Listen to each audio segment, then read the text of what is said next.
So நீங்கள் CMF பட்ஸோட குட்டி review and unboxing தான் பார்க்க போகிறோம். நெக்ஸ்ட்டு அதோட ஸ்பெஷல் ஃபீச்சர்ஸ் என்ன, சார்ஜிங் கெப்பாசிட்டி எவ்வளோ இருக்குது, மற்ற பட்ஸோடு கம்பேர் பண்ணுறப்போ இதுக்கு என்ன அடிஷ்னல் ஸ்பெக் இருக்குது, அதுக்கப்புறம் இதோட ANC எந்த அளவுக்கு என்விரான்மெண்ட்டில் ஒர்க் ஆகுன்றதை பார்க்க போகிறோம். ஸோ வாங்க வீடியோக்குள்ளே போகலாம். ஸோ ஆக்சுவலாக நான் பார்த்தீங்கன்னா இதை ஆல்ரெடி அன்பாக்ஸ் பண்ணிட்டேன். யூஸ் பண்ணதுக்கப்புறம் தான் ரிவ்யூ சொல்கிறேன். லைட் வெயிட் இருக்குது. நெக்ஸ்ட்டு பார்த்தீங்கன்னா இது ஒரு காம்பேக்டாக இருக்குது மற்ற பட்ஸோட கம்பேர் பண்ணுறப்போ. நெக்ஸ்ட்டு அடிஷ்னல் ஃபீச்சர் பார்த்தீங்கன்னா எப்பயும் போல் ANC ஒன்று இருக்குது. நான் அதை பார்த்தீங்கன்னா ஃப்ளிப்கார்ட்டில் வாங்கியிருந்தேன். பையிங் லிங்க் வந்து நான் பயோவில் தரேன். ஸோ நம்ம இதை வந்து ஹேண்டில் ஹோல்ட் பண்ணுறப்போ நம்மளுக்கு இப்படி தான் ஃபீல் ஆகும். நான் சூஸ் பண்ணது ஒயிட் கலர் வேரியன்ட் யூஸ் பண்ணியிருந்தேன். நெக்ஸ்ட்டு பார்த்தீங்கன்னா இது லைட் வெயிட்டாக தான் இருக்குது. பட் என்னென்னா உங்களால் வந்து சிங்கிள் ஹேண்டில் வந்து இந்த பாக்ஸை ஓப்பன் பண்ண முடியல. மற்றவங்களுக்கு எப்படின்னு தெரியல, என்னால் வந்து சிங்கிள் ஹேண்டில் ஓப்பன் பண்ணல. 2 ஹேண்ட் வச்சு தான் ஓப்பன் பண்ணுற மாதிரி இருக்குது. இப்போ நீங்கள் பார்த்தீங்கன்னா மற்ற இதெல்லாம் யூஸ் பண்ணுறப்போ உங்களுக்கு சிங்கிள் ஹேண்ட்லேயே ஓப்பன் பண்ணிக்கலாம். பட் காம்பேக்ட்னஸும் வெயிட்டும் பார்த்தீங்கன்னா வெயிட்டாக தான் இருக்குது.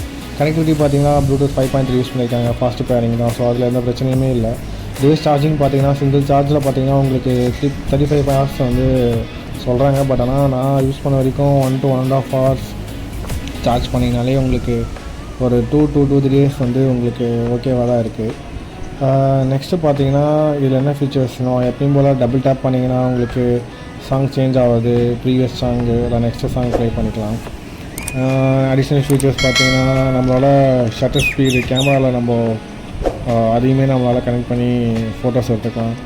நெக்ஸ்ட்டு வேறு என்ன சொல்கிறது, இப்போது உங்களுக்கு பார்த்தீங்கன்னா ANC எப்படி இல்லைன்னா பார்த்தீங்கன்னா லாங் ப்ரெஸ் தான். நம்ம எப்பயும் போல் லாங் ப்ரெஸ் பண்ணிங்கன்னா நம்மளுக்கு அந்த ANC மோட் ஆக்டிவேட் ஆகிடும். ஸோ ஆனால் ஆக்சுவலாக இது எப்படின்னா என்விரான்மெண்ட் சவுண்ட்ஸை வந்து நிஜமாலுமே டிசேபிள் பண்ணுதான். பட் என்னென்னா உங்களால் அந்த லாங் டிஸ்டன்ஸில் இருக்கிறதுக்கு வந்து சவுண்டு கேட்டுதுன்னா அது கேட்கல. பட் ஆனால் நீங்கள் ANC ஆஃப் பண்ணிட்டீங்கன்னா ஒன்ஸ் எல்லாமே நார்மல் என்விரான்மெண்ட்டில் இருக்க சவுண்டு எல்லாமே கேட்க தான் ஆரம்பிச்சிருச்சு. பட் எந்த அளவுக்குன்னு பார்த்தீங்கன்னா அந்தளவுக்குலாம் இல்லை. காம்பேக்ட்னஸ் ஓகே தான். இது எல்லா இயருக்குமே செட் ஆகும் பார்த்தீங்கன்னா செட் ஆகுது. அவ்வளோ சீக்கிரத்தில் கீழேலாம் விழலை. நானும் ஜம்ப் பண்ணி பார்த்தேன், இது குச்சி பார்த்தேன். பட் ஆனால் அந்தளவுக்கும் கீழே விழலை. பட் லைட்டாக ஆனால் என்னென்னா வெளியில் வந்துடுச்சுன்னா உங்களுக்கு காதுலேருந்து கீழே விழுது. மற்றபடி எல்லாமே இது ஓகே தான். அதுக்கு நம்ம வேணால் ஒரு தம்ஸ்அப் போட்டுக்கலாம். நெக்ஸ்ட்டு பார்த்தீங்கன்னா மற்றபடி உங்களுக்கு இது இயருங்க எல்லாருக்குமே செட் ஆகும்.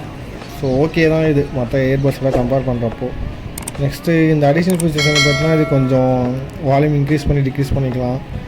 கனெக்டிவிட்டி பார்த்தீங்கன்னா எப்பயும் போல் நார்மலாக உங்களுக்கு ப்ளூடூத் கனெக்ட் பண்ணிங்கன்னா லெஃப்ட் இயர்ஸ்க்கு எவ்வளோ, ரைட் இயர்ஸ்க்கு எவ்வளோ, டோட்டலாக பாக்ஸ் எவ்வளோ இருக்குது, கெப்பாசிட்டி எல்லாமே உங்களுக்கு ஷோ ஆகிடும். So that's all. தேங்க்யூ.